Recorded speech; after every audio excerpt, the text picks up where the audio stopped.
Oh, hi there. At this point, you know how to find scales, how to find chords, how to put the chords together to make progressions. You know all that stuff, right? I'm assuming you're paying attention. So what else do I need to learn, right? Well, there's actually a whole bunch of shit you should learn. But there is one concept that you will come across pretty often. You may have already encountered one in the wild. They are the weird cousin of the major and minor chord. We're talking about 7 chords. They do pop up a good amount, so it would be irresponsible of me to send you out without going over it first. So let's go back to our C major scale. If you remember, we gave the notes of the scale numbers. 1, 2, 3, 4, 5, 6, 7, and then 1, 2, 3, 4, 5, 6, 7. So the major chord was the 1, the 3, and the 5. Which of the numbers do you think we're going to add to that to get a 7 chord? The 7th note? This one? No, you could not be more wrong. Well, you're kind of right, but here's where it gets tricky. 7 chords come in 3 basic flavors: major 7, minor 7, and dominant 7. Major 7th is the easiest. You just play the major chord and add the 7th note. Cool, sounds jazzy. A minor 7 is a little more complicated. You play the minor chord, and then instead of adding the 7, you add the flat 7. That sounds kind of jazzy too. But when you play a 7 chord, when the song says to play C7, that means a dominant chord. To play a dominant 7th, you take the major chord, and then you add the flat 7. That sounds a little more bluesy. You may be asking, why is the dominant 7th the most common? That flat 7 doesn't fit in the C major scale. The reason is that when you leave the key, even if it's just for that one note, it creates tension because it feels just a little bit wrong. But because the other notes are in the key, it's just a little bit wrong. Let me show you. I'm going to play a C, and then I'm going to switch to a C7, and then I'm going to go to an F, and you'll see how that 7 chord creates tension.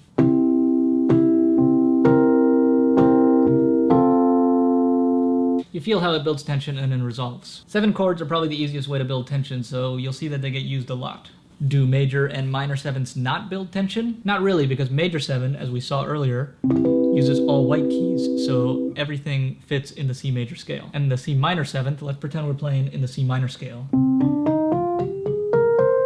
So the C minor 7 is this. All of those notes fit into the C minor scale. The C dominant 7 doesn't fit into the major scale because of this note, and it doesn't fit into the minor scale because of this note.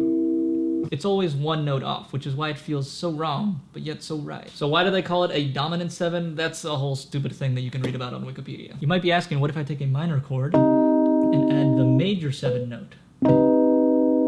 That's not a major, minor, or dominant 7. That's called a minor major 7, and outside of jazz, it's really not common. Even in jazz, it's not even that common. Dominant 7 is usually just written as like C7. Sometimes they write C dom 7. A major 7 will usually say C maj 7. Sometimes it'll just say C capital M 7. Or my favorite, C triangle 7, or sometimes even C triangle. Minor 7 will usually say C min 7 or C little m 7. Or a little less common, especially when they write it by hand, they write C minus sign 7. So since the ukulele has 4 strings, and 7 chords have 4 notes, it's possible to play any 7 chord somewhere on the neck. For example, with G7, you use 1 string for the 1, 1 for the 3, 1 for the 5, and 1 for the 7.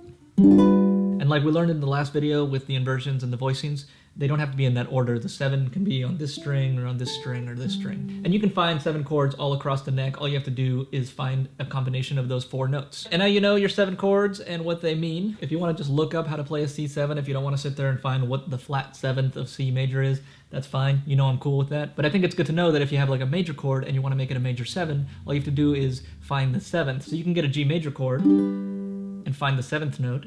And then you have a G major 7, then you just flat the 7th note, and then you have a G dominant 7, and then you can flat the 3rd, and you have a minor 7th chord. And vice versa, if you have a minor 7 and you want to make it a dominant 7, now you kind of know how to do that. Even if you're just quickly looking up chords, knowing what's kind of going on under the hood, I think is always worth it. Now, aside from 7 chords, there are a few other chords you may come across. I'll go through them pretty quickly, because I imagine you won't be able to memorize all this stuff anyways, so maybe just introducing them to you will help to break the ice into understanding what these chords are. Okay, so first up, we'll do the number chords. The number chords are pretty much like 7 chords, where instead of just playing the 1, 3, and 5, you add the 6th note, or the 2nd note, or maybe the 4th note. So a chord that adds a 6th note is called a 6th chord. It'll just look like C6. The Beach Boys used the 6th chord on that one song. Where did your long hair go? Okay, so if you're adding a 2 or a 4 to the chord, those are called suspended chords, and you'll see them as C sus2 or C sus4. Since you're adding the 2nd note or the 4th note, you take away the 3 because they're so close that they sort of muddy things up. So a C suspended 4 is like this. A the C suspended 2 is like this. The suspended 4 chord is way more common, so if you just see C sus, that probably means the 4th. So we know what happens when we add the 2, the 4, the 6, and the 7. But what if it says something weird like C9, C11, or C13? Those are called extended chords, and they pretty much mean you just keep counting up the scale. 1, 2, 3, 4, 5, 6, 7, 8, 9, 10, 11, 12, 13. But you'll notice that the 9, the 11, and the 13 are the same as the 2nd, 4th, and 6th. With extended chords, you're not just adding those notes, you're building upon another chord. So for example, a C9, you'll play a C7, and you'll add a 9. On a C11, you play a C9, and you add an 11th. C13, you play C11, and then add the 13th. Sometimes you'll see like C plus 13 or add 13, and that means just play the C major plus the 13th note. But traditionally when you see a C13, that means you're supposed to include all of those notes. And if you look again, the C13 is 7 different notes.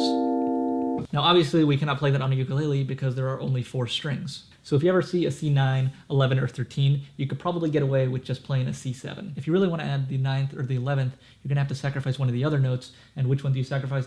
You're on your own. So the last kind of chords we're going to go over are augmented and diminished chords. An augmented chord just means that the 5th note gets sharpened. So in C major, this is G, which is the 5, and you sharpen it up to G sharp. Augmented chords come with a little plus sign, like C plus, or sometimes they'll write C aug. And now finally, diminished chords, which I told you we'd get to diminished chords. It means we do a flat 5, so kind of the opposite of the augmented, which was sharp 5, now we go flat. So we have our C, and again we have the G, which is the 5th, and we flatten it to F sharp, and we have like this. But a diminished chord isn't just flatting the 5, you also have to flat the 3rd. So the 3rd note here, the E, gets flattened to D sharp, and the diminished chord looks like this. And if we look back at how our chords fit into a key, you'll remember that the 7th note was always a diminished chord. So if we play the C major scale, remember it's all white keys, the 7th chord would be the B. Well, you can't play B major because of these 2 black keys. You can't play B minor because of this black key. But if you make it diminished, it does fit. So in that case, we flatten the 3rd and we flatten the 5th. So every key that you're playing in will have one diminished chord which does fit in the key. Diminished chords are signified by a little circle, or sometimes they'll write like C dim. So to bring it all the way back to 7 chords, there is something called a diminished 7 chord. So we know that a diminished chord is the flat 3rd and the flat 5th. So then which 7 note do we add to that? A diminished 7th is a diminished chord with a double flat 7. You may be asking yourself, a double flat 7, why would they say that? Why don't they just call it a 6th? Because look, here's the 7th note, and if you double flat it, you just have the 6th note. It just makes things a little easier to communicate because what you're adjusting is the 7th note, you're just bringing it down.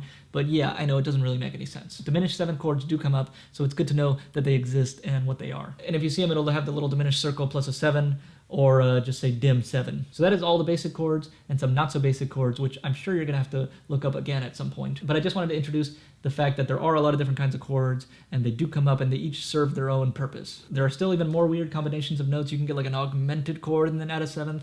It sounds weird, but shit like that exists. I mean, pretty much any combination of notes has a name, and it's been used somewhere in music history. So if you see a chord you don't know, don't just look up how to play it. I think every chord on the planet has its own Wikipedia page. So look it up and learn about it and why it exists. So that's it for the series. I couldn't find anything similar to this on YouTube, so I figured I would just do it myself. I'm still learning music theory all the time, and I use YouTube a lot to help me with new concepts. So hopefully my videos will blend in well with the music theory YouTube video ecosystem.